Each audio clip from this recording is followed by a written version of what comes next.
अस्सलाम वालेकुम, क्या हाल चाल है? कैसे हैं आप लोग? माशाल्लाह मैं खैरियत से हूँ। उम्मीद करती हूँ आप लोग भी खैरियत से होंगे। और बस आज मेरा जो व्लॉग है मैं सुबह से 12 बजे से स्टार्ट कर रही हूँ। ये मेरे हस्बैंड जो है भिंडियाँ ले आए थे सब्ज़ी, तो मैंने सोचा कि मैं इसको बना के रख दूँ। एक दिन पहले मैंने बनाई थी और नेक्स्ट डे मैंने पकाई थी। और आप लोग सुनाएं, क्या हाल है? कैसे हैं? कैसी गुजरी है? बस बकरा ईद में कुछ कम ही दिन रह गए हैं। और आप लोगों की तैयारियां क्या क्या हुई, मुझे ज़रूर आप कमेंट करके बताएंगा कि मेरा व्लॉग कैसा लग रहा है। लाइक एंड शेयर भी कर दीजिएगा। और आप लोगों की तैयारियां कहाँ तक पहुँची है और क्या क्या आप लोग भी मेरी तरह ही, ज़ाहिर सी बात है हर हाउसवाइफ इसी तरह अपने घर को चलाती होगी और इसी तरह सब कुछ ईद से पहले सफाइयाँ वगैरह जो चल रही होती हैं वो आप लोगों के घर में भी चल रही होंगी। बस मेरे भी घर में खाना तो आपको पता है रोज़ का पकता ही है डेली। उसके अलावा भी घर के इतने काम हो जाते हैं तो दूसरे काम भी चल रहे हैं, साथ साथ सफाइयाँ भी चल रही हैं। और जो भी आप लोग कुर्बानी करें, मैं आप लोगों से यही कहूँगी कि मिडिल क्लास तबके का ना ज़रूर बहुत बहुत ज़्यादा ख्याल रखें। अपने मोहल्ले में, अपने रिश्तेदारों में या अपने करीब में उन लोगों को देखें जिनके घर कुर्बानी नहीं है, नहीं हुई, कोशिश करके आप उनके घर ज़रूर गोश्त भेजें। और दूसरी बात ये कि किसी के भी जानवर की कीमत कभी भी नहीं पूछें। मैं अपने बच्चों को भी ये बात समझाती हूँ, क्योंकि हर कोई अपनी तौफीक के मुताबिक अल्लाह ताला जिसको जैसी तौफीक देता है वो लेकर आता है। ये नहीं पूछें कि 2 लाख का जानवर है, 5 लाख का जानवर है। बिल्कुल भी किसी से कीमत नहीं पूछें और ना किसी को कीमत बतानी चाहिए। और ये जो मैंने कारपेंटर से दरवाज़ा बनवाया था इसमें मैंने शीशे बनने दिए हैं, तो उसके लिए ना गोले लगवाए थे। गोले ना शीशे लगाने से पहले लगते हैं, तो ये वाइट कलर के कारपेंटर लगा के गया था। अब मैंने सोचा रंग वाले को बुलाऊं और फिर करवाऊं, मैं खुद ही इस पर पेंट कर लेती हूँ। तो उसके लिए वो मैंने अपने हस्बैंड से कलम वाला ब्रश मंगवाया और मैंने पूरा वो दरवाज़ा पेंट करा। फिर ये पेंट बच गया था तो मैंने सोचा ग्रिल में भी थोड़ा सा जंग आ रहा था, मैं इसमें भी कर लेती हूँ। फिर मैंने बैठ के ना ग्रिल में ये पेंट करा। यकीन करें इतना सुकून मिला, इतना सुकून मिला। इस तरह के काम करने से पता नहीं क्यों मैं तो बहुत रिलैक्स फील करती हूँ और मज़ा भी आता है। और यकीन करें सुबह 12 बजे से मैं इन कामों में लगी हुई थी। 4 बज गए मेरे, फिर 4 बजे मैं किचन में घुसी हूँ। मैंने पहले खाना चढ़ाया और जितनी देर खाना पक रहा था ये मेरी बर्नियाँ आई हुई थी जार, तो मैंने इस पर सोचा था कि मैं इस पर नाम लिखूँ। क्योंकि मार्कर नहीं था, वो मार्कर आया तो मैंने सब पे बैठ के नाम लिखा और किचन की एक अलमारी साफ़ करके उसको ऑर्गेनाइज़ करी और खाना भी साथ साथ पकाया मैंने। एक में मैंने चने भुन के रखे, क्योंकि दम का कीमा पकाती हूँ तो उसमें मैं भुने हुए चने डालती हूँ। खशखाश थी, तिल थे, मैंने सब लिख के ना छोटे छोटे जार बनाए मैंने सारे। कुटा हुआ ये पिसा हुआ ज़ीरा था और साबुत धनिया था। ये सब मैंने बना के ना पूरा ये जार बनाए। और मैं ना छोटे छोटे जार रखती हूँ, क्योंकि ये ज़्यादा यूज़ में नहीं होती ना, कभी कभी यूज़ होता है फिर पड़े पड़े ना चीज़ें ख़राब हो जाती हैं। क्योंकि अगर ज़्यादा सौदे में चीज़ें मंगा लो ना वो ख़राब हो जाती है, बड़े बड़े स्पाइसेस वगैरह यूज़ नहीं होते। तो मैं छोटे जार लेके ना इतना रख लेती हूँ कि 15 दिन महीने भर का बस मैं करके इस तरह से इसको पूरा ऑर्गेनाइज़ करती हूँ। तो पूरी ये कबर्ड भी मैंने साफ़ करी और खाना भी मैंने पकाया। आपको पता है चिकन का तो ज़रा जल्दी पक जाता है, आधे घंटे में मैंने खाना भी पका लिया और ये माशाल्लाह किचन में खड़े होते ही इतना सारा काम कर दिया। बस मेरे हस्बैंड मुझे यही कहते हैं तुम्हारे ना खड़े होने का तो वो होती है, बस या तो तुम बैठी रहती हो या उठती हो तो तुम सारे ही काम मिनटों में कर देती हो। वाकई मेरा मैं कुछ भी काम प्लानिंग से नहीं करती, मैं अपने मूड से करती हूँ। बस जब मैं खड़ी होती हूँ ना तो फिर मैं एक काम के साथ 5-6 काम कर देती हूँ।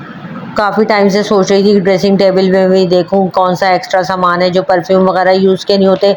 ये भी मैंने सारा निकाला है। इसको मैंने कहा खाली जो शीशियाँ हैं वो हटाऊं, क्योंकि पूरा मंगल बाज़ार जुम्मा बाज़ार ऐसा लग रहा था लगा हुआ है। मुझे बड़ी ड्रेसिंग बुरी लग रही थी, तो मैंने ड्रेसिंग भी सारी आज समेटी, सारी साफ़ सुथरी करी और जो चीज़ें रखने की थी वो रखी और जो एक्स्ट्रा थी खाली बोतलें वोतलें परफ्यूम की थी वो सारी मैंने निकाली। मैंने कहा वो निकालूं, तो आज ड्रेसिंग भी कुछ समेटी है तो वो भी कुछ उसकी भी शक्ल निकली है। बस माइंड में सोच लेती हूँ ये काम करना और जब मुझे टाइम मिलता है, जब मतलब मेरा मूड होता है मैं कर लेती हूँ। मैंने बास्केट एक कैचर की बनाई हुई है, इसको भी सारी साफ़ करी, सारा इसमें देखा एक्स्ट्रा कैचर वैचर एक आध टूटा हुआ भी था वो भी मैंने निकाल के फेंका। तो देखें ये मेरी कितनी अच्छी अभी भी मैं इसको और कम करना चाहती हूँ। मुझे ज़्यादा फैली हुई जो है ना, मैं कहती हूँ बस सिमटी हुई और ड्रेसिंग पे इतना सामान ना हो, क्योंकि उठा उठा के हर चीज़ साफ़ करना ना बड़ा मुश्किल काम हो जाता है। इतना टाइम नहीं होता कि रोज़ाना हम हटाएं और रोज़ाना। और आपको पता है हेल्पर भी आगे आगे कपड़ा मार देती है, वो भी नहीं हटाती है, फिर उठाते हैं तो आज 4 चीज़ें वो गिरा देती हैं। शीशे के होते हैं ना, जैसे परफ्यूम वगैरह, ऊपर से कैप पकड़ के उठा लिया, पता चला वो नीचे से परफ्यूम छूट जाता है, वो टूट जाता है। तो बस इसको थोड़ा बहुत मैंने ऑर्गेनाइज़ करा, अपनी ड्रेसिंग को भी आज समेटा कुछ। ये एक कुशन कॉर्नर है, एक वो मेरा मैट है, इस मैट पे जो है ना मैं सारा ये राउंड में सारे अपने परफ्यूम रख देती हूँ। लोशन वगैरह भी एक्स्ट्रा मैंने उठाए, जो यूज़ के नहीं थे वो मैंने अंदर रख दिया, और जो एक आध यूज़ का था वो मैंने ऊपर रखा। पर थोड़ा थोड़ा मैं कोई ना कोई काम में लगी ही रहती हूँ सारा दिन, कि मुझे होता है कि इधर से भी साफ़ हो जाए, इधर से भी समेट लूँ। आजकल ना मैं एक्स्ट्रा चीज़ें निकाल निकाल के फेंक रही हूँ। स्टोर भी मैंने साफ़ करती हूँ, कोई जग वगैरह यूज़ में नहीं होते, जो ग्लास नहीं होते, वो मैं सब अपनी हेल्पर को उठा के दे देती हूँ कि ले जाओ। मैं कहती हूँ घर में इतना काट कबाड़ जमा होने से बेहतर है अगर आप उठा के दें, और सिर्फ मैं आप लोगों से कहूँगी ज़रूरत की चीज़ें अपने घर में रखें जो आप यूज़ कर सकती हैं। साथ साथ बस मेरा चिकन का कोरमा मैंने पकाया था, आपको पता है कोरमा तो जल्दी ही पक जाता है मिनटों में। अभी मेरे ईद के इतने काम हैं कि बस मैं जो ना रोज़ाना ही जल्दी जल्दी निपटा रही हूँ। आपको पता है हस्बैंड वगैरह की आदत होती है, वो तो सौदा वौदा ला के ऐसे ही बस फेंक देते हैं। अब उनको रखना हमने, गोश्त आया उसके हिस्से हमने बनाने, सब कुछ करना है। और ईद पे भी 3 दिन ना यकीन करें कामों में ही गुजरते हैं, पका पका के ही बस थक जाते हैं हम तो। और जितनी मेरी बहनें देख रही हैं वो सब यही कह रही होंगी कि मेरी बात सुन के, कि हर किसी का ईद पे ना यही हाल होता है, बस आप कुकिंग करते रहें, बच्चों को भी पका के देना है उनकी मर्ज़ी का, हस्बैंड को भी देना है, और फिर जो आपके घर गेस्ट आते हैं उनके लिए भी आपने पकाना है, करना है सब कुछ। और मैं तो यही कहती हूँ कि आप बजाय चाय पानी करें, नाश्ता करें, कोई आपके यहाँ गेस्ट आए, सीधा सीधा मैं तो कहती हूँ डायरेक्ट खाना रखें, बस खाना खिलाएं। मैं तो कोई भी गेस्ट आता है ना, मैं ये नहीं करती कि चाय बना रही हूँ या पूरा हैवी एक नाश्ता लगा रहे हैं डाइनिंग पे, नहीं, मैं तो सीधा सीधा 2-4 चीज़ें बस खाने की करके, और मैं कहती हूँ बस जो आए खाना खाए और जाए, यही सबसे अच्छी मुझे मेहमानदारी लगती है। अम्मी तो मेरी ये कहती थी ये नहीं पूछा करो मेहमानों से कि भाई, और मुझे ना ऐसे मेज़बान बहुत बुरे लगते हैं, वो जो कहते हैं चाय पियेंगे आप, खाना खाएंगे आप, बेहद मुझे बुरे लगते हैं। मेरे घर तो कोई गेस्ट आता है ना, मैं ये नहीं पूछती कि खाना खाएंगे, मैं तो जो भी हलीम है, शामी कबाब है, या बाज़ार से आपने बिरयानी मंगाई और 2-3 चीज़ें उसके आगे रख दी, और मेहमान ना ना करते हुए खा ही लेता है थोड़ा बहुत। मुझे तो यही अच्छा लगता है, कुछ भी बाज़ार से मंगाओ और खाना मंगा के, या घर में जो भी है आप खाना ही रख दें डायरेक्ट। और आप बजाय मेहमान से पूछे, ज़ाहिर सी बात है मेहमान तो मना ही करेगा ना, नहीं नहीं हम खाना खा के आए हैं, नहीं नहीं वो करके आए हैं। तो ये बात मैंने अपनी अम्मी से सीखी है कि मेरे घर कोई भी गेस्ट आता है ना, तो हलीम भी मेरे घर में बनी हुई होती है, शामी कबाब होते हैं, कोई एक बिरयानी बाज़ार से मंगा ली, या जो भी सालन आपके घर में पका हुआ है उसके साथ भी आप शामी कबाब तल के रख दें और मेहमान के आगे खाना लगा दें, और बाद में बेशक चाय बना दें। ये नहीं पूछे कि चाय पियेंगे, बाद में आप चाय बना लें, या जो भी है, कोई ग्रीन टी पीता है, कोई चाय पीता है, बाद में आप पूछ लें। लेकिन नाश्ते की जगह मुझे यही अच्छा लगता है कि आप डायरेक्ट खाना रख दें। बड़ों की बातें ना अपनी जगह बिल्कुल सही होती हैं। अब जैसे मेरे डैडी एक लफ्ज़ बोलते थे बहुत ज़्यादा ना, मेरा बेटा छोटा सा था, वो हर महीने बीमार हो जाता था, जैसे बच्चे छोटे होते थे, बहुत सताते थे, बच्चे छोटे होते हैं सताते हैं, रो रहे हैं, फीडर बनाना है, ये करना है, यानी माँओं को अपना पता ही नहीं होता। जो न्यू मॉम्स बनती हैं ना उनका यही हाल होता है, उनको तो कुछ दिन 4-5 महीने वो अपना भूल ही जाती हैं कि हमने सोना है, या हमने खाना है, या हमने कोई अपना काम करना, बच्चों में ही लग जाती हैं।